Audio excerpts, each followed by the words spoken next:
Can I elaborate on how bad faith takes and shallow understanding of classic literature benefit the conservative agenda? Only on days that end in why. We're starting with the premise that reading makes you a more empathetic person. If you're reading books about someone who's experiencing poverty, someone who's immigrating, a woman, black person, a gay person, a trans person, you might be more likely to support policies that might actually help those people. So it's in their best interest to not let you read those perspectives from the people who would actually credibly write them. There are two main ways to do this. The first one is to keep the book entirely out of your hands. If you need to know anything about book banning, I highly recommend you follow Reads with Rachel. She's so knowledgeable and has excellent breakdowns, and is in the trenches in Florida fighting for her right for her children to read whatever they need to in school. The second one is to encourage a very shallow understanding of the material you're working with. This is the one that I experienced being raised very conservative. My parents would give me these classic books to read and then discuss them with me to make sure I understood them correctly. During my education, I would develop impressions of books like Pride and Prejudice. Pretty much a romance. They cite undertone of women who lose their virginity before marriage are idiots. The Adventures of Huckleberry Finn. America used to be fun. You could float down the river and stuff. Fahrenheit 451. The government wants to get rid of the Bible. Not books, just the Bible. Brave New World. This is what a world looks like without Jesus. Les Miserables.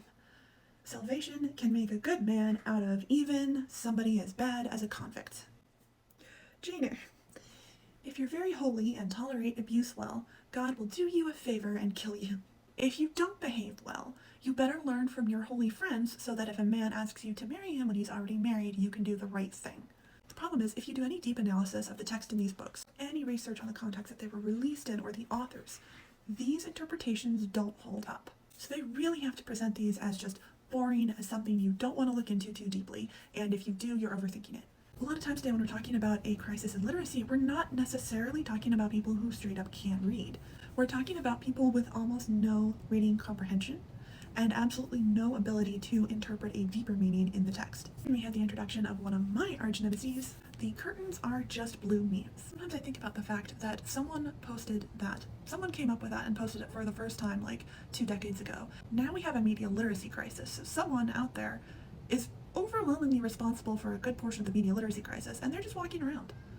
Also George W. Bush. I think George W. Bush posted the first curtains are blue. In any case, a popular narrative took hold that there is no deeper meaning to anything, and it became really trendy to say, it's not that deep, to in essence mock people who want to look for even an average, reasonable level of analysis. This is a fantastic time to get excited about this topic because there are 2 movies coming out this year that are based on classic books.